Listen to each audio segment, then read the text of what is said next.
तो आज इसी के साथ कि कल वैसे अमावस्या शुरू हो चुकी है, तो अमावस्या में भी ध्यान का बहुत महत्वपूर्ण समय रहता है।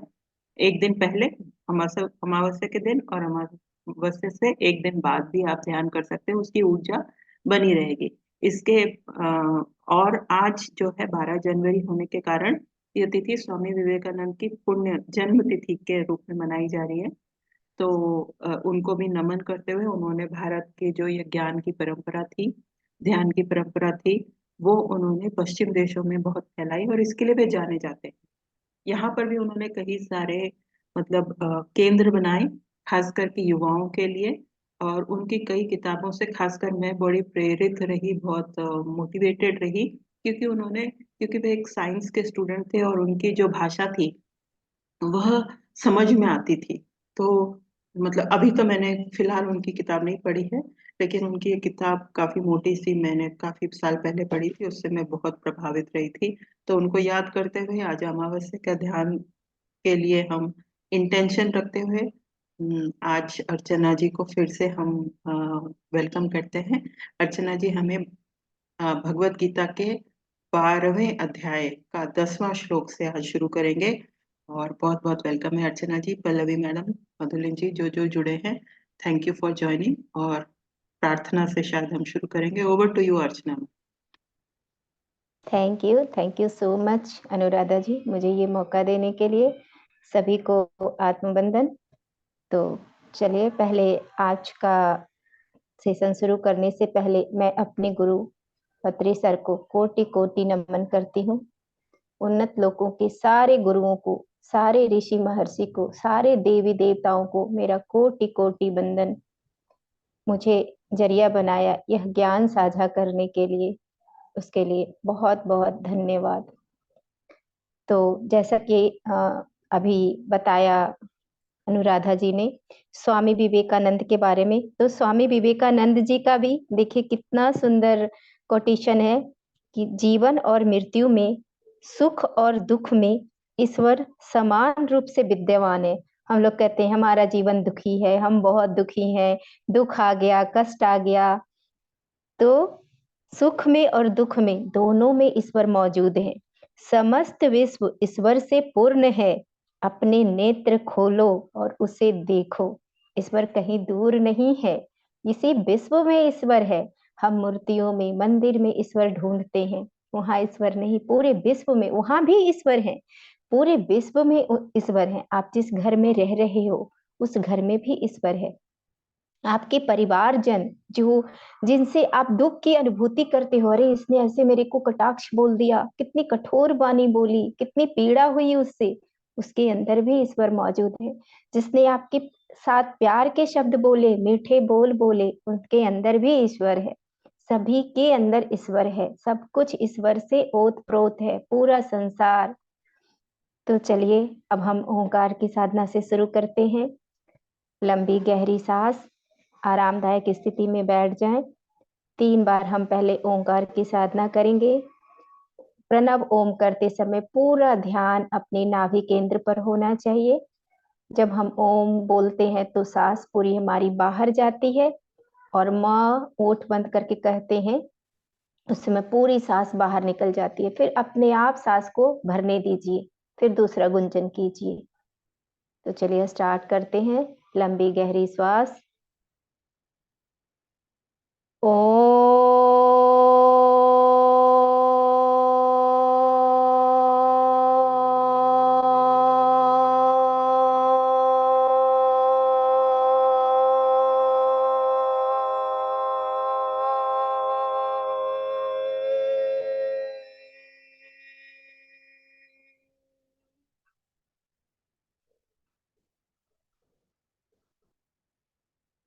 एक बार और करेंगे। लंबी गहरी श्वास। ओ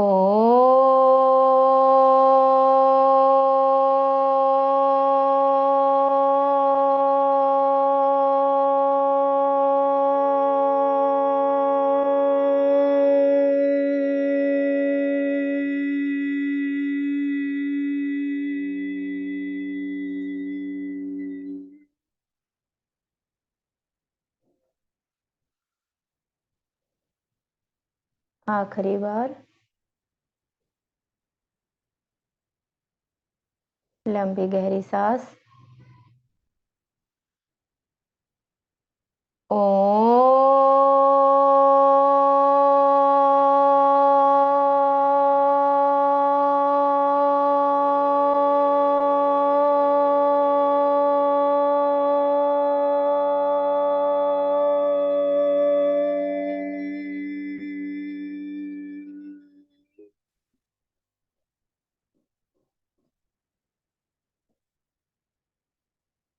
धीरे से आंखें खोल लीजिए।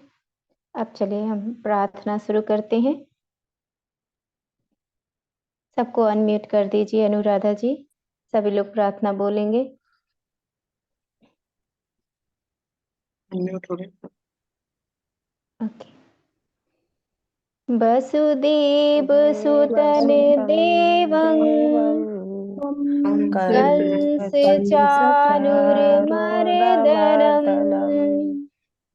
देवकी परमानन्दम्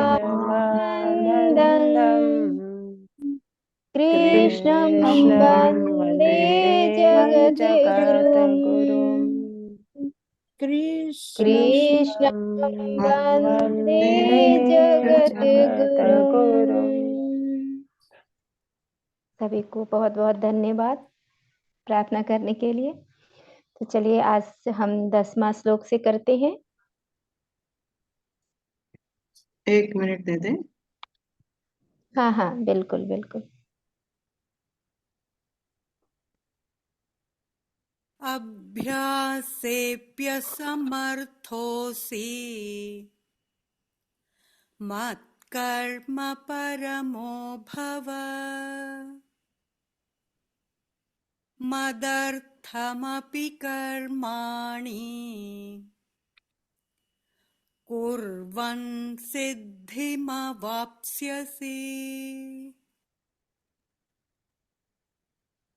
थैंक यू अनुराधा जी।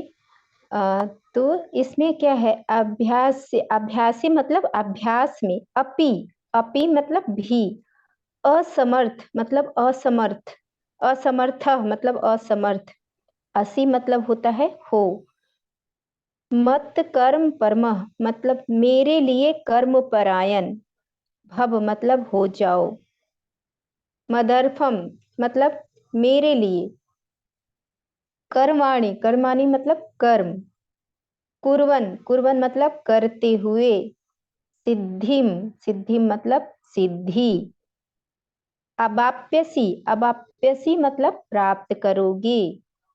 अब यहाँ पर भगवान कह रहे हैं कि अगर तू ऊपर जो अभ्यास उन्होंने बताया योग अभ्यास, तो अगर तुम ऊपर कहे हुए अभ्यास में भी असमर्थ हो तो केवल मेरे लिए ही कर्म करो। मेरे मेरे लिए ही मतलब जो भी कर्म करो वो मुझ में समर्पित करते जाओ, इसी में तुम परायण हो जाओ। इस प्रकार मेरे अर्थ कर्मों को करता हुआ भी मेरी प्राप्ति रूप सिद्धि को ही प्राप्त होगा। अगर तुम समर्पित होकर के कर्म करोगे तब भी मुझे ही प्राप्त होगे। अगर जैसे किसी को होता है कि नहीं हमारे से योग अभ्यास नहीं हो रहा, हम ध्यान नहीं कर पा रहे, तो भगवान कहते हैं कि योग का अभ्यास किए बिना भी यदि तुम मेरे निमित्त ही कर्म करोगे तब भी पूर्णत्व को प्राप्त करोगे, तुम मन में शुद्धता प्राप्त करोगे। तो इस प्रकार हमें हर एक सारे कर्मों को ईश्वर को समर्पित करते हुए करना है। अब जैसे कोई मनुष्य है तो हम क्या करते हैं, हम हमारे अंदर अहंकार आ जाता है, हम वो भी नहीं करते, कर्मों को भगवान पे समर्पित नहीं, अहंग भाव से कर्म करते हैं। भगवान कहते हैं कि हर एक में ईश्वर देखो, हर एक जितने भी प्राणी कोटि हैं सभी इसमें ईश्वर देखो। नारायण भाव से प्रत्येक मनुष्य मात्र की सेवा करना और सब प्राणियों में नारायण का ही दर्शन करना, इस भाव से अगर आप सेवा करते हो तो ये भगवान की सेवा, ईश्वर की सेवा मानी जाएगी। कोई आपके घर में आता है, कोई भी मनुष्य आता है तो उसमें भी नारायण ईश्वर ही देखना, अगर इस भाव से आप सेवा करते हो कि उसके अंदर भी ईश्वर है, तो ये मेरी ही सेवा है। कितना सुंदर गीता में बताया गया है, देखिए कि ये मेरी ही सेवा है। अगर किसी प्राणी कोटि की सेवा करते हो, किसी जीव जाति की सेवा करते हो, तो वो भी मेरी ही सेवा है। तो इस तरह सब इस भाव से अगर आप सेवा करते हो तो आपको सिद्धि मिलती है, आप फिर भगवान को प्राप्त करते हो। और ये सेवा के साथ साथ आराधना और थोड़ा ध्यान भी होना चाहिए, भगवान चिंतन भी होना चाहिए। इस तरह से अगर आप कर्म करते हुए जीवन जीते हो तो आप अपने लिए बहुत ही अच्छा कर रहे हो। यदि आप योगाभ्यास नहीं कर रहे हो, नहीं हो पाता है, तो कोई बात नहीं। जिस तरह से ये और नीचे एक एक स्टेप भगवान लेके गए हैं कि चलो ये नहीं कर पा रहे हो तो ये कर लो, अच्छा ये भी तुमसे नहीं हो रहा है तो ये कर लो, अच्छा ये भी नहीं हो रहा है तो चलो जितने मनुष्य आते हैं उसमें नारायण समझो, सबको ईश्वर समझो, सबको ईश्वर समझ के सेवा करो, वो भी मेरी ही सेवा है। घर में जो तुम्हारे परिवार हैं, उस परिवार को भी अगर ईश्वर समझ के सेवा करते हो तो वो भी मेरी सेवा। अगर घर से बाहर नहीं जा पा रहे, कितने सुंदर शब्दों से भगवान ने बताया है उस श्लोक से। कोई नहीं, आपको मंदिर जाने का समय नहीं मिल रहा, आप कहीं धर्म स्थल पे नहीं जा पा रहे हो, कहीं सत्संग में नहीं जा पा रहे हो, आपका घर है ना, अपने घर को ही कि ये ईश्वर का दिया हुआ घर है, ईश्वर का ही घर है, घर में पोछा लगाओ, झाड़ू लगाओ, घर की सफाई करो, तो इस तरह से जैसे हम ईश्वर के लिए कर रहे हैं, तो ये भी ईश्वर को ही समर्पित होगा। घर के परिवारजनों की सेवा करो तो इस तरह से करो, उनके लिए खाना बनाओ तो ईश्वर के लिए प्रसाद बना रहे हैं, इस भाव से खाना बनाओ कि हम ईश्वर के लिए कर रहे हैं। बच्चे को नहलाओ तो इस भाव से नहलाओ कि हम ईश्वर को ही नहला रहे हैं, हम शिव का ही अभिषेक कर रहे हैं। बच्चे को नहलाते समय अगर आपके अंदर ये भावना रहे कि हम शिव का ही अभिषेक कर रहे हैं, ओम नमः शिवाय का मंत्रोच्चारण करते हुए अगर नहलाओ तो वो भगवान का ही अभिषेक हो रहा है। आपके अंदर भाव कैसा है, आपके अंदर क्या चल रहा है, आपके मन में क्या चल रहा है, ईश्वर के प्रति क्या भाव है, उस व्यक्ति के प्रति क्या भाव है, ये भाव मैटर करता है। तो भगवान करे इतना तो कर सकते हो, ये तो कर लो, कोई आता है तो उसकी सेवा करो भगवान समझकर, ईश्वर समझकर। हर प्राणी कोटि में, हर जीव जाति में, हर मनुष्य में भगवान का ही दर्शन करो, भगवान के बारे में ही ईश्वर समझ के ही सेवा करो, नारायण समझ के। और वास्तव में उनमें नारायण ही है, ये तुम्हें अनुभव ज्ञान और ध्यान योग मार्ग के द्वारा समझ आएगा। तो तुम यही, अगर नहीं तुम्हें समझ आ रहा, कुछ नहीं कर पा रहे हो, तो इतना तो कर सकते हो, इतना करो। फिर हम नेक्स्ट श्लोक लेते हैं, अनुराधा जी।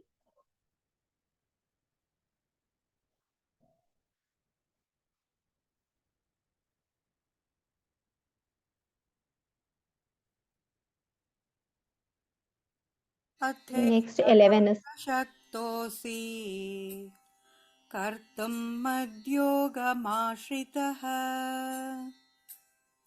सर्वकर्मफलत्यागम् ततः कुरु यथात्मवान्। मधुलिन मैम, आप बोलना चाहेंगे? यस मैम, हाँ मैं हाँ पढ़ती प्लीज। हूँ। हाँ बोलिए। श्लोका 11 भक्ति योग। अथैतदप्यसक्तोऽसि कर्तुं मदयोगमाश्रितः फल सर्वकर्मफलत्यागम् त्यागन ततः ततः कुरु यथात्मवान्। आत्मवान।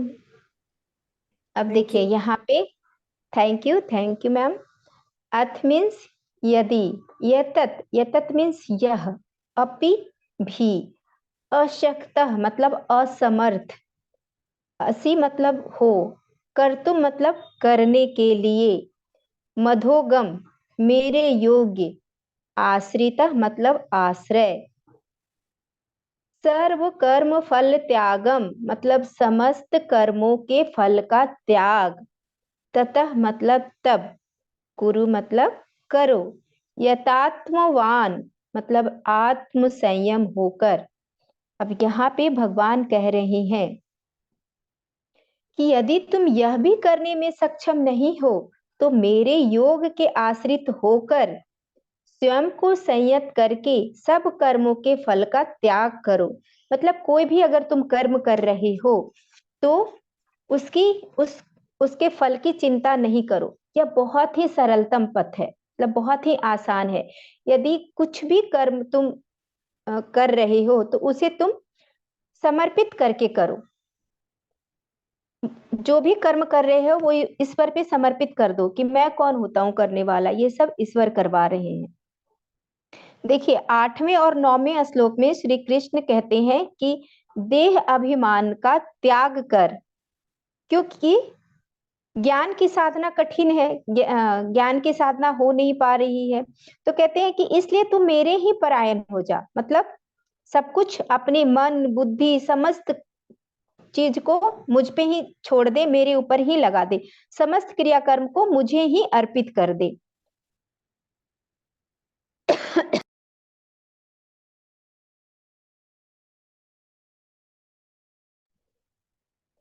अब कहते हैं कि मन को अचल रखते हुए समस्त कर्मों को ईश्वर को अर्पित कर देना। भगवान यह कह रहे हैं कि अगर तुम्हें यह भी करना मुश्किल लगता है तो मन अचल होने वाली बात को भी मैं काट देता हूँ। जो मन अचल कहने की बात कह रहे हैं वो भी मैं काट देता हूँ। तुम सिर्फ कर्मों को अर्पित कर दो। मतलब कुछ तो करो, अपने जो भी तुम कर्म कर रहे हो वो ईश्वर को अर्पित करते जाओ कि करवाने वाला ईश्वर है, मैं तो एक जरिया हूँ, इस तरह से कर्म करो। तो इस प्रकार भगवान बता रहे हैं, कहते हैं कि इस तरह से कर्म करो कि मेरा कुछ है ही नहीं, तो आप बोझ मुक्त हो जाओगे, आपके ऊपर कोई बोझ ही नहीं रहेगा। जैसे यह देह भी मेरी नहीं है, यह मन भी मेरा नहीं है, हे प्रभु सब कुछ तेरा है, बुद्धि भी मेरी नहीं है। अब इनके द्वारा कुछ भी कर्म हो रहा है या विकर्म हो रहा है या अकर्म हो रहा है, जो कुछ भी हो रहा है सब आपका। बुद्धि भी ईश्वर को दे दी। अब बुद्धि में हमें जोर नहीं लगानी कि हाँ ये बुद्धि से मैं ये काम कर लूं। जो ईश्वर प्रेरणा देंगे हम वही करेंगे, ईश्वर की प्रेरणा से ही हम करेंगे। तो अगर इस तरह से आप समर्पित कर देते हो तो आप कोई विचार भी नहीं कर सकते, आपके अंदर कोई विचार भी नहीं आ सकता, क्योंकि आपने बुद्धि भी उनको समर्पित कर दी है। तो इस तरह से आपको समर्पित करके भगवान पे कर्म करना है। लेकिन ऐसा हो नहीं पाता। जब दुख आता है तो बहुत घबराहट होने लग जाती है, हमारे साथ ये हो गया, बुरा हो गया, हमें मौत से भी डर लगने लगता है, अरे मृत्यु हो जाएगी तो हमारे परिवारजन छूट जाएंगे, घर मकान छूट जाएगा, फिर बहुत चिंताएं सताने लगती है। तो हम ये भी नहीं कर पाते। हमारी सेहत में, शरीर में थोड़ा सा स्वास्थ्य खराब होने लग जाता है तो हम स्वास्थ्य मांगने लग जाते हैं, भगवान शरीर में बहुत कष्ट है दूर कर दो। तो हम ये अर्पण करके भी कार्य नहीं करते। तो भगवान कहते हैं कुछ तो करो, कुछ तो करोगे तभी तो तुम्हारी उन्नति होगी, तभी तो तुम्हारा उद्धार होगा। तुम कुछ भी नहीं कर रहे तो तुम्हारी उन्नति कैसे होगी? योग भी नहीं कर रहे, समर्पण भाव से कार्य भी नहीं कर रहे, तुम्हारा मन भी अटल नहीं है। कुछ तो करोगे तभी तो तुम्हारी उन्नति होगी। अब जैसे एक उदाहरण से इसको हम समझते हैं कि जैसे ये सभी के साथ होता है कि आप कुछ सामान खरीदने बाजार जाते हो और आप स्कूटर पार्किंग में लगा देते हो और अंदर चले गए। जब आप सामान खरीदते हो तो बाहर आते हो तो दूर से ही आपको स्कूटर पे नजर पड़ती है तो आपको दिखता है कि स्कूटर गिरा हुआ है। तो आप वहीं से सोचना, आपको गुस्सा आ जाता है, कैसे बेवकूफ बदतमीज लोग हैं, ध्यान से नहीं चलाते, कैसे हमारी स्कूटर को गिरा दिया। पार्किंग वाले से जाके पूछता हूँ, वो पैसे लेता है लेकिन ठीक से हिफाजत नहीं करता, कितने उसके पार्ट्स टूट गए होंगे, पता नहीं क्या हो गया होगा। देखो कैसे ऐसे विचारों की कड़ी चलने लग जाती है, झड़ियां चलने जाती है, गुस्सा अंदर फूटने लग जाता है। और लेकिन जैसे ही आप स्कूटर के करीब पहुंचते हो तो आप देखते हो कि स्कूटर तो सामने खड़ा है, हमारा स्कूटर तो गिरा ही नहीं। आप देखते हो कि स्कूटर तो किसी और का गिरा हुआ है।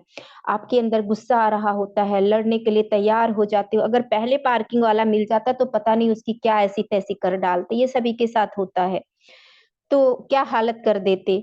लेकिन आप देखते हो कि आपका स्कूटर एज इट इज पड़ा हुआ है, फिर आप क्या करते हो? स्कूटर उठाते हो और चुपचाप निकल जाते हो। लेकिन इस घड़ी में क्या होता है, ये इस पे आप विचार ही नहीं करते कि उस घड़ी में आपके अंदर जो क्रोध उत्पन्न हुआ, जो द्वेष का वेग उत्पन्न हुआ, जो चिड़चिड़ापन आया, उस वजह से आपके शरीर में, आपके मन में जो कष्ट आया, उसका आपके शरीर पे कितना दुष्प्रभाव पड़ा, इसके बारे में आपको तनिक भी पता नहीं। आप जितनी बार गुस्सा करते हैं, उतनी ही बार आपके शरीर में ऐसे रसायनों का स्राव होता है जो शरीर के लिए बहुत हानिकारक होते हैं। और जिन्हें अधिक गुस्सा आता है, उनका पेट कभी भी स्वस्थ नहीं होता, उनके पेट की तकलीफ हमेशा बनी रहती है। जिन्हें गुस्सा जल्दी आ जाता है, उनका मन कभी शांत नहीं होता, उनका मन हमेशा अशांत होता है। ऐसे लोगों को नींद गहरी नहीं आती, और जिनकी नींद गहरी नहीं होती, उनकी जो ग्रंथियां, जो ग्लैंड्स हैं, वो ठीक से काम नहीं करती, और उनको ग्लैंड संबंधी बीमारियां हो जाती है। वो हमेशा चिड़चिड़े रहते हैं, क्रोध में रहते हैं, उनके शरीर में रक्त संचार ठीक से नहीं होता, सुचारू रूप से काम नहीं करता। उनका बीपी, ब्लड प्रेशर कभी हाई कभी लो होता रहता है, कभी ऊपर चला जाता है, कभी नीचे चला जाता है। आप डॉक्टर के पास जाओगे, दवाई लोगे, उनकी दवाई भी क्या काम करेगी, कितने दिन तक काम करेगी? शरीर में तो रोज गुस्सा कर करके आप जहर पैदा कर रहे हो, रोज चिड़चिड़ापन, रोज चिढ़ रहे हो, चिढ़ हो रही है। तो आप बैठिए, उस चिढ़ पे, उस चिड़चिड़ापन पे शांत भाव से बैठिए, लंबी गहरी सांस लीजिए, और आपको जिस घटना पे चिड़चिड़ापन आती है, गुस्सा आता है, उस पे विचार कीजिए, क्यों गुस्सा आया, क्या कारण था, क्या वजह था। इस प्रकार आप धीरे धीरे अपने गुस्सा पे, अपने क्रोध पे आप काम कर पाएंगे। अपने चिड़चिड़ापन पे, क्यों गुस्सा आ रहा है, क्यों चिड़चिड़ापन आ रहा है, छोटी छोटी बातों में जिस पे आपको चिड़चिड़ापन आ रहा है, जिस पे आपको गुस्सा आ रहा है, बैठ करके रियलाइज कीजिए, विचार कीजिए, क्यों गुस्सा आया, क्यों चिड़चिड़ापन आया, क्या वजह था इसका, क्यों मेरे अंदर ऐसा हुआ। जब आप इस पे विचार करेंगे, चिंतन करेंगे, तो धीरे धीरे अपने ऊपर आप काम कर पाएंगे। तो इस प्रकार भगवान समझा रहे हैं कि ये कैसे गुस्सा करके और क्रोध करके तुम अपने शरीर में जहर पैदा करके आप खुद ही बीमार हो रहे हो, और कल को कहोगे कि ये बीमारी ईश्वर ने दे दी। ईश्वर ने तो तुम्हें नहीं कहा था ना कि तुम गुस्सा करो। ईश्वर तो समझा रही है। ईश्वर तो देखिए भगवत गीता में कितने सुंदर तरीके से बताया गया है कि समस्त नर में, समस्त जीव जाति में, समस्त प्राणी कोटि में तुम नारायण समझ के सेवा करो। तो ये मेरी ही सेवा होगी, मेरी ही पूजा होगी। कितना सुंदर तरीके से बताया। और फिर हम ये कहते हैं, दूसरा भगवान दूसरी तरफ ये कहते हैं कि मन बुद्धि देह सब कुछ मेरे ऊपर समर्पित कर दो। हम ये भी करने को तैयार नहीं होते, हम योग भी करने को तैयार नहीं होते, और हम चाहेंगे कि हमारी आत्मोन्नति हो जाए, हमें मोक्ष मिल जाए। तो क्या ये संभव है? ये नहीं संभव है। भगवान कहते हैं कि जिस व्यक्ति ने इस प्रकार अपना सर्वस्व मेरे अर्पित कर दिया, उसको मेरी सिद्धि हो जाती है। मतलब जो अपने मन बुद्धि समस्त चीजों को मेरे ऊपर छोड़ दिया, उसको सिद्धि मिल जाती है। ये भी आसान नहीं है, क्योंकि जब तक आपके अंतःकरण में अज्ञान है, अहंकार है, तब तक हर साधना मुश्किल है। हर कोई भी साधना सफल नहीं हो पाएगा, क्योंकि हमारे अंदर अंधकार है, हमारे अंतःकरण मलिन है। तो पहले उसको शुद्ध करना है। पहले अंतःकरण शुद्ध होगा, तभी हम आगे बढ़ पाएंगे। फिर भगवान कहते हैं कि जैसे भी तुझे कर्म करने हैं वह कर, लेकिन उसके फल की उसके फल को मेरे ऊपर छोड़ दे। तू कर्म करता जा, फल की चिंता मत कर। तो अब हम नेक्स्ट श्लोक लेते हैं, अनुराधा जी। श्रेयो हि ज्ञानमभ्यासात् ज्ञानाध्यानं विशिष्यते ध्यानात् कर्मफलत्यागात्।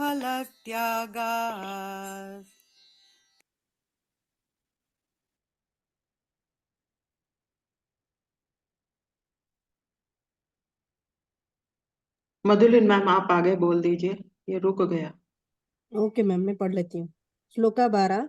श्रेयो हि ज्ञानमभ्यासाच् ज्ञान ध्यानं विशिष्यते ध्यानात् कर्म फल त्याग त्याग शान्तिर् नतरं तमम्। Okay, thank you ma'am. श्रेयः मतलब श्रेष्ठ, ही मतलब निसंदेह, ज्ञानम, ज्ञानम मीन्स ज्ञान, अभ्यासात मतलब अभ्यास से, विशेष्यते मतलब अधिक अच्छा है, कर्म फल त्याग मतलब कर्म फल का त्याग, त्यागात मतलब त्याग से, अंतरम मतलब अविलंब। इसका मतलब है कि निश्चित रूप से अभ्यास की अपेक्षा ज्ञान अधिक अच्छा है, ज्ञान की अपेक्षा ध्यान श्रेष्ठ है, और ध्यान की अपेक्षा कर्म फल त्याग अच्छा है, और त्याग से तत्काल शांति की प्राप्ति होती है। अब यहाँ पे भगवान कह रहे हैं कि देखो, सबसे अच्छा है कि तू तत्व से मुझे जान, जैसा मैं हूं वैसा जान। अगर उस तरह नहीं कर सकते, तत्व से नहीं जान सकते, योग नहीं कर सकते, ध्यान नहीं कर सकते, यह नहीं कर सकते, तो एक कदम और नीचे आ जा, ब्रह्म का प्रोक्ष ज्ञान जान, प्राप्त कर। अब प्रोक्ष ज्ञान मतलब क्या होता है? प्रोक्ष ज्ञान होता है कि एक तो होता है प्रत्यक्ष, जो हमें इंद्रियों से दिख रहा है, इंद्रियों से ज्ञान हो रहा है, इस ज्ञान को प्रत्यक्ष ज्ञान कहते हैं। और परोक्ष ज्ञान होता है कि जैसे हमने सुना अहम ब्रह्मा अस्मि, हमने अनुभव नहीं किया, हमने सुना तत्वमसि मतलब तू ही ब्रह्मा है, ये हमने सुना है शास्त्रों से, अभी अनुभव नहीं किया। इस ज्ञान को, जो शास्त्र वित्त ज्ञान है, इस ज्ञान को हम कहते हैं परोक्ष ज्ञान। तो कहते हैं कि अगर तुम तत्व रूप में मुझे नहीं जान सकते, तो ज्ञान से मुझे जान, ज्ञान परोक्ष ज्ञान से मुझे प्राप्त कर, परोक्ष ज्ञान से जान। पर हमारे पास ज्ञान के ऐसे सूत्र हैं कि जैसे ब्रह्म ही सत्य है, संसार असत्य है, ये हम जानते हैं, हमने सुना है कि ब्रह्म सत्य है और संसार असत्य है, तो इसी को कहते हैं हम परोक्ष ज्ञान।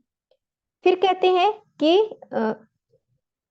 फिर नेक्स्ट कहते हैं कि तत्व रूप से अगर तुम नहीं जाने तो फिर परोक्ष जान, परोक्ष भी अगर नहीं जान रहे हो तो ध्यान श्रेष्ठ है। ध्यान मतलब ध्यान क्या? ध्यान मतलब जैसे पतंजलि योग सूत्र का श्लोक है कि उसमें श्लोक है कि चित्त की वृत्तियों के विरुद्ध निरुद्ध हो जाए। एक मिनट,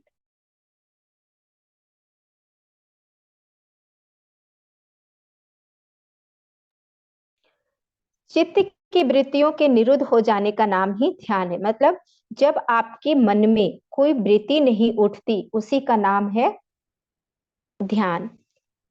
मतलब आपके चित्त में कोई विचार नहीं उठ रहे, कोई वृत्ति नहीं उठ रही, तो उसका नाम है ध्यान। तो कहते हैं कि आप ध्यान करो। ध्यान ऐसा नहीं कि आप आंख बंद करके बैठ गए और मन में आंख बंद करके बैठे हैं, 1 घंटा तक बैठे रहे, मन में स्मृतियां चल रही है, विचार आ रहे हैं, इच्छाएं आ रही है, ये करना है वो करना है, तो इस तरह से वो ध्यान नहीं है। जब जहां पे सारी वृत्तियां समाप्त हो जाए, उसको ध्यान का नाम दिया है कि वो है ध्यान। तो जैसे अभी हम लोग कई बार ध्यान में बैठते हैं, कहते हैं अरे जी हमने तो 1 घंटा 40 मिनट ध्यान कर लिया, और उस समय विचार चलते रहते हैं, चीजें आते रहती है, विचारों की श्रृंखला चलती रहती है, तो ये इस ध्यान की बात नहीं कर रहे हैं। अब यहाँ पे कह रहे हैं कि जो आपके अंदर जो इच्छाएं हैं, इच्छा है, उस इच्छा शांति की शत्रु है। आपकी जो इच्छा है वो शांति की शत्रु है। तो हमें सारे कर्म फल का त्याग कर देना। कोई भी प्रशंसा कर रहा है या कोई बुराई कर रहा है, किसी में, सब में संभाव रहना है। इच्छा से ही मन में अशांति पैदा होती है। हमारे अंदर जो इच्छाएं जागृत होती है बहुत, अरे इच्छा आ रही है ये खा लूं, इच्छा आ रही है कभी वो कपड़े पहन लूं, इच्छा आ रही है यहाँ घूमने चली जाऊं, इच्छा आ रही है वो कर लूं। तो इच्छा ही शांति का शत्रु है। आपके अंदर जितनी इच्छाएं उत्पन्न हो रही है, समझो आप उतना ही दुखों को आमंत्रित कर रही हो। कभी ये ले लूं, कभी वो ले लूं। देखो इच्छा होती है, एक घर में रह रहे हैं, अरे ईश्वर ने आपको रहने के लिए घर दिया है ना, फिर इच्छा होती नहीं हम और बड़े घर में रहें और इसमें रहे, मतलब इच्छाएं बढ़ती जाती है, इच्छाओं की अंत नहीं है। आप जितना चाहोगे उतना ही इच्छाएं बढ़ती जाएगी, कभी उसका अंत है ही नहीं। कभी ये कपड़े हैं पहनने के लिए, नहीं और ले लूं और अच्छा ले लूं, खाने के लिए भोजन मिल रहा है लेकिन और चीजें चाहिए। तो ऐसे इच्छाओं का कभी अंत नहीं, और इच्छाएं के कारण ही हमारा मन अशांत होता है। मनुष्य की समस्त वेदनाओं, दुखों, समस्याओं का कारण ही इच्छा है। इसीलिए आपको दुख होता है, तकलीफ आती है। देखिए बात जो इच्छा होती है, भूख लगती है तो इच्छा खाने की है, तो ये इच्छा गलत नहीं है, लेकिन उस इच्छाओं में लिप्त हो जाना और ये कि पेट भरता नहीं, संतुष्टि है नहीं, ये गलत है। इसमें नहीं फंसना है, आत्मविश्लेषण करना है और अनासक्ति और विवेक के द्वारा इच्छाओं के खेल को समाप्त करना है। मतलब अनासक्ति मतलब किसी चीज में आसक्त नहीं होना, इसी को कहते हैं अनासक्ति। तो अनासक्ति लाना है, विवेक, आपके अंदर विवेक जगाना है कि ये संसार सत्य नहीं है। सबसे अच्छा विवेक कि एक दिन तो ये शरीर को अग्नि में जलाना ही है। ये विवेक हमेशा अपने मन को याद दिलाए कि मृत्यु तो आनी ही है, एक दिन ये शरीर जलेगा ही, फिर क्यों इतनी चीजें इकट्ठा करना और ये ले लो वो ले लो, अपने मन को कष्ट देना, अशांति में जीना, क्यों करना है ये सब। तो जब आप इस भाव से रहेंगे, ऐसे अपने ऊपर कार्य करेंगे, तो आप को जो लक्ष्य है पहुंचने का, जहां पहुंचने का, वहां आप पहुंच पाएंगे। तब आप परम शांति का आनंद ले पाएंगे, परमानंद की प्राप्ति कर पाएंगे। इसलिए अगर आप अपने अंतःकरण को शुद्ध करना चाहते हैं तो त्याग करें, दूसरों को जो भी जरूरतमंद है उसको कुछ दें। जरूरत उन जैसे कोई भी आपके पास जरूरतमंद लोग आते हैं तो उनको अगर आपसे कोई कुछ मांगता है तो उसको जरूर देने का प्रयास करें, अगर आपके पास है तो जब आप उसको देंगे तो आपका अंतःकरण शुद्ध होगा। तो इस प्रकार भगवान बता रहे हैं कि ये जो इच्छा है ये ज्ञान का शत्रु है, यही आपको अशांति में लाता है, यही आपको दुखों में गिराता है। तो अपनी इच्छाओं पे काम करें। ज्ञानी और ऋषि जो होते, ज्ञानी ऋषि जो होते हैं वो अपने इच्छा कर्म फल का त्याग कर देते हैं, कर्म करते जाते हैं, फल की कोई इच्छा नहीं रखते, कुछ भी नहीं कि ये कर्म कर रहा हूं तो ये मिलेगा, बस कर्म करते जाइए, आपके पास जो भी आ रहा है आप कीजिए, निष्काम भाव से कर्म कीजिए। तो जब आप ऐसा करेंगे तो आप शांति को महसूस कर पाएंगे, ध्यान में गहरे उतर पाएंगे, परमानंद को प्राप्त कर पाएंगे। तो नेक्स्ट श्लोक लेते हैं अनुराधा जी।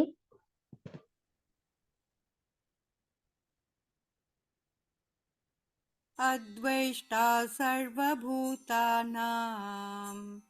मैत्रः करुण एव च निर्ममो निरहङ्कारः समदुःखः सुखक्षमी। मधुलिन मैम आप बोलेंगे? Yes ma'am. श्लोका 13। अद्वेष्टा सर्वभूतानां मैत्रः करुण एव च निर्ममो निरहङ्कारः समदुःखः सुखक्षमी। Thank you ma'am. Thank you ma'am. यहाँ पे अद्वेष्टा, अद्वेष्टा मतलब द्वेष ना करने वाला। सर्वभूता नाम, सर्वभूता नाम मतलब होता है सब प्राणियों से, मैत्री मित्र भाव से युक्त, करुणा, करुणा मतलब सहानुभूति, पूर्ण मतलब पूर्ण एव मतलब ही, च मतलब होता है और, निर्मम मतलब ममता रहित, निरअहंकार मतलब अहंकार रहित, सम दुख सुख मतलब सुख दुख में समान, और क्षमी मतलब क्षमाशील। अब यहाँ भगवान बता रहे हैं कि जो पुरुष सब भूतों में द्वेष भाव से रहित, स्वार्थ रहित, सबका प्रेमी और हेतु रहित दयालु है और ममता से रहित, अहंकार से रहित रहे, सुख दुखों की प्राप्ति में सम रहे, क्षमावान रहे, अपराध करने वालों को जो भी अभय दे। कितना सुंदर बता रहे हैं। कहते हैं कि तुम्हारा स्वभाव ऐसा होना चाहिए कि ज्ञान नहीं होता न सही, ध्यान नहीं होता न सही। भगवान कहते हैं कि तुम यह करो कि किसी के प्रति द्वेष नहीं रखो, किसी से स्वार्थ नहीं रखो, सबके प्रति दयावान और करुणावान बनो, किसी से ममता नहीं, मतलब किसी के प्रति आसक्ति नहीं, अहंकार नहीं, और दुख आए कि सुख आए वह व्याकुल नहीं होता। दुख और सुख दोनों स्थिति में सम रहना चाहिए आपका चित्त। दुख आया तो भी निकल जाएगा। हमारे एक गुरुजी थे, वो कहते थे कि दुख आया वो भी समय निकल जाएगा, सुख आया वो भी समय निकल जाएगा। कभी समय एक जैसा नहीं रहता। दुख आया वो भी गया, सुख आया वो भी गया। जब दुख आए तो अपने मन को समझाओ कितने दिन तक रहेगा, ये भी तो चला जाएगा। सुख टिका क्या? जब सुख नहीं टिका तो दुख कैसे टिकेगा? ये भी निकल जाएगा। तो ऐसे समभाव से आप देखते रहिए, दुख भी गया, सुख भी गया। जब आप ऐसे समभाव में रहेंगे तो आपका चित्त व्याकुल नहीं होगा और आप क्षमावान बनेंगे। अब यहाँ पर भगवान कह रहे हैं कि करुणाशील हो और दूसरी बार कह रहे हैं कि क्षमावान हो। दोनों में बहुत अंतर है। दोनों में अंतर इस प्रकार है कि कई लोग क्षमा तो कर देते हैं, कुछ लोगों को क्षमा तो कर देते हैं, लेकिन उनकी क्षमा में भी कठोरता होती है। उनकी क्षमा के पीछे भी बदले की भावना होती है। वो मजबूरी में तो कह देते हैं कि चलो चलो मैंने तुम्हारी क्षमा प्रार्थना स्वीकार करता हूँ, मैंने तुम्हें क्षमा कर दिया, लेकिन मन ही मन बाद में सोचते हैं कि अच्छा बाद में बताऊंगा, अभी तो क्षमा कर दिया। तो इसको करुणावान नहीं कहेंगे, ये करुणा नहीं है। कहते हैं क्षमा के साथ साथ करुणावान बनो। करुणावान किसको कहते हैं? मतलब जिसके भीतर बदले की चाह नहीं हो उसको कहते हैं करुणावान। जैसे इसने मेरे साथ यह किया तो मैं भी उसके साथ वही करूंगा, यह करुणाशील व्यक्ति नहीं है। ये इसको करुणा नहीं कहेंगे, ये तो बदले की भावना हो गई। किसने मेरे साथ ऐसा किया तो मैं भी उसके साथ वैसा ही व्यवहार करूंगा, तो ये करुणा नहीं हुआ। तो इसको कहते हैं कि आप करुणावान बनो। और क्षमावान किसको कहते हैं? जैसे सामने वाले व्यक्ति ने अपराध किया, निश्चित ही उसने गलत किया है, परंतु उसके अपराध को देखकर भी उसको अभय दान देना। आपके पास दंड देने की ताकत है, लेकिन आप उस ताकत का उपयोग नहीं करते हैं और उसको आप क्षमा देते हैं कि डरो नहीं, हम तुम्हें दंड नहीं देंगे। क्षमावान रहें, निर्वैर रहें, उससे बैर की कोई भावना ना रहे। निरअहंकार, अहंकार के कोई अहंकार नहीं रहे आपके अंदर। सब भूतों से द्वेष भाव ना हो। किसी मतलब जो जितने भी जीव कोटि प्राणी कोटि हैं उनसे आपका द्वेष भाव ना हो, स्वार्थ भाव ना हो, ममता ना हो। ममता मतलब ये परिवार ये मेरा है, मतलब ममता ही होता है ना, ये परिवार वाला मेरा है, और आप दूसरे से लड़ लेते हो, अरे मेरे बेटे को कैसे मारा, अरे मेरे पति को ऐसे कैसे बोला, अरे ऐसे कैसे।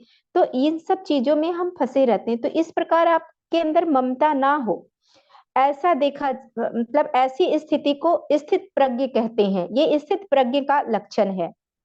तो जो ईश्वर का परम भक्त होता है उसके ये लक्षण होते हैं। तो इस तरह का लक्षण नहीं है, तो हमें अपने अंदर इस तरह के लक्षण को डेवलप करना चाहिए। अपने इस लक्षण को अपने अंदर इस तरह के लक्षण को विकसित करनी चाहिए। ईश्वर से ये प्रार्थना करनी चाहिए कि हे प्रभु, हे ईश्वर, मैं ममता रहित रहूं, स्वार्थ ना रखूं, अहंकार ना रखूं, द्वेष ना रखूं, बदले की भावना ना रखूं, किसी के प्रति कठोर ना हो। तभी तभी आप अपने समस्त कर्मों के फल का त्याग कर पाओगे। तो इस तरह आप ईश्वर से प्रार्थना करें कि हमें हमारे अंदर इस तरह की भावनाएं डेवलप हो, उत्पन्न हो, इस तरह के लक्षण उत्पन्न हो, ताकि हम आपके नजदीक पहुंच सके, आपसे प्रेम कर सके। अब देखिए, द्वेष का विपरीत क्या होता है? द्वेष का विपरीत होता है राग, मोह। मतलब तुम अगर आप द्वेष तभी छोड़ सकते हैं जब आप राग को छोड़ेंगे, मोह को छोड़ेंगे, तभी द्वेष निकलेगा। नहीं तो राग तो आपको द्वेष में फंसाएगा ही फंसाएगा। क्यों दोस्त? क्योंकि राग राग हर चीज से, जैसे आपके भीतर अगर राग चल रहा है तो आप द्वेष को नहीं छोड़ सकते, द्वेष आपके अंदर आएगा ही आएगा। जब तक आपको अपने प्रति या अपने किसी मित्र या अपने किसी स्वजन के प्रति राग है, तब तक आप द्वेष रहित नहीं हो सकते। अपने प्रति भी राग, अपने देह के प्रति भी मोह है।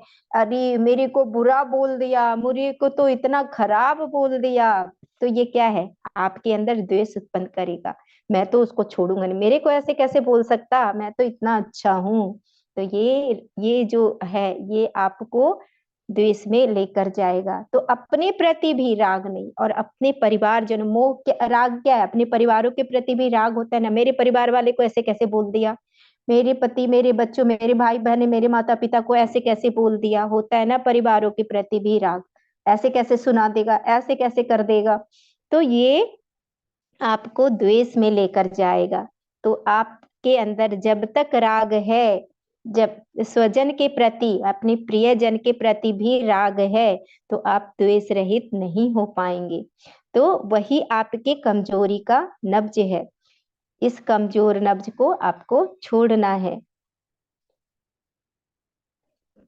जब आपके अंदर गुस्सा आए तो उस पे भी आपको काम करना है। अब गुस्सा में हम कैसे सोच लेते हैं, उससे तो हम बदला लेंगे, गुस्से में बहुत विचार आने लग जाते हैं। तो जब आपके अंदर जब तक बदले की भावना है तब तक आप दयालु नहीं है, और जब तक आप दयालु नहीं है तो आपके अंदर कठोरता है। और जो स्वार्थपूर्ण है वह भक्त कैसे हो सकता है? जिसके अंदर कठोरता है वो भक्त कैसे हो सकता है? तो इस प्रकार भगवान समझा रहे हैं कि ये लक्षण है, क्योंकि हम भी परमात्मा बनने जा रहे हैं। हम भी उस तत्व को, जो परमात्मा तत्व है, उसको अनुभव करने जा रहे हैं। तो परमात्मा का गुण तो हमारे अंदर होना ही चाहिए। और अगर आपके अंदर ये गुण नहीं है तो पहले अपने अंदर ये गुण विकसित कीजिए, ये लक्षण विकसित कीजिए, ये बता रहे हैं भगवान। तो चलिए नेक्स्ट श्लोक पे चलते हैं हम, 14वां श्लोक। हाँ, आज इतने पे विराम करें, अगर आपको ठीक लगे तो 5-1 मिनट हाँ हाँ हाँ, थोड़ा। बिल्कुल बिल्कुल बिल्कुल बिल्कुल। थैंक यू हाँ, मैम। समय भी हो चुका है। तो हाँ, ठीक है, हम अब आप लोगों ने इतने धैर्य से और इतने प्रेम पूर्वक मुझे सुना, इसके लिए बहुत बहुत धन्यवाद। Thank you so much. आगे का श्लोक हम अगले वीक में करेंगे। Thank you. आज जो चर्चा थी वो मतलब कहानी के साथ, एग्जाम्पल के साथ, और काफी विस्तृत चर्चा हुई। और मतलब एग्जाम्पल से काफी कुछ समझ में आया। तो आज आगे का आगे करेंगे। और इसमें किसी ने कुछ सुना या कोई प्रश्न हो मन में या कुछ जिज्ञासा हो, तो हम इसमें अपने स्वाध्याय का अर्थ यही होता है कि अपनी बात को रखें। और अगर कोई कुछ पूछना चाहे या कुछ कहना चाहे वो भी कर सकते हैं, नहीं तो हम वो अंतिम प्रार्थना करेंगे, आखिरी वाली।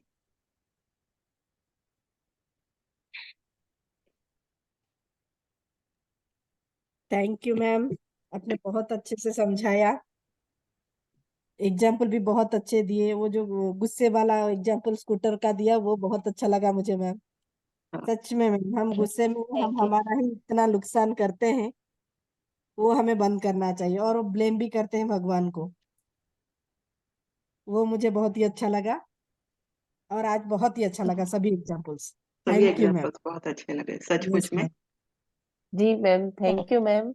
हम्म, आज थैंक यू। आज मैं ऐसे सोच रही थी कि ये सब श्लोक में समान ही है, कुछ फर्क नहीं है, लेकिन आज मुझे अच्छे से समझ गया कि भगवान, अगर हम कोई काम नहीं कर पाते तो भगवान कहते हैं उससे कम वाला करो, तुम बड़ा नहीं कर सकते तो छोटा करो, अगर छोटा भी नहीं है तो उससे भी छोटा करो। ये आपने बहुत अच्छा समझाया कि हम अगर मतलब कोई चीज का अभ्यास नहीं कर सकते तो हम उसको भगवान को समर्पित करके करें, तो वो भी हमारा कर्म, हम भगवान को समर्पित करेंगे तो भी वो हमारा अच्छा ही कर्म है। ये मुझे बहुत यस, अच्छा लगा मैम, आज बहुत अच्छे से समझाया आपने। Thank you ma'am, thank you. मैं भी इनकी बात को आगे बढ़ाना चाहती हूँ। आज काफी बहुत मतलब जैसे बोलते हैं ना, 2 सेशन तो हमारे फाउंडेशन हुए, पर आज उसका रस मतलब अच्छा, ज्ञान जो है मिलने लगा।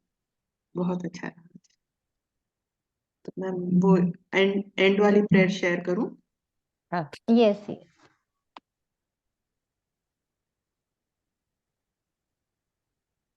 योगेशम योगेशम, चलिए स्टार्ट करते हैं सब एक साथ।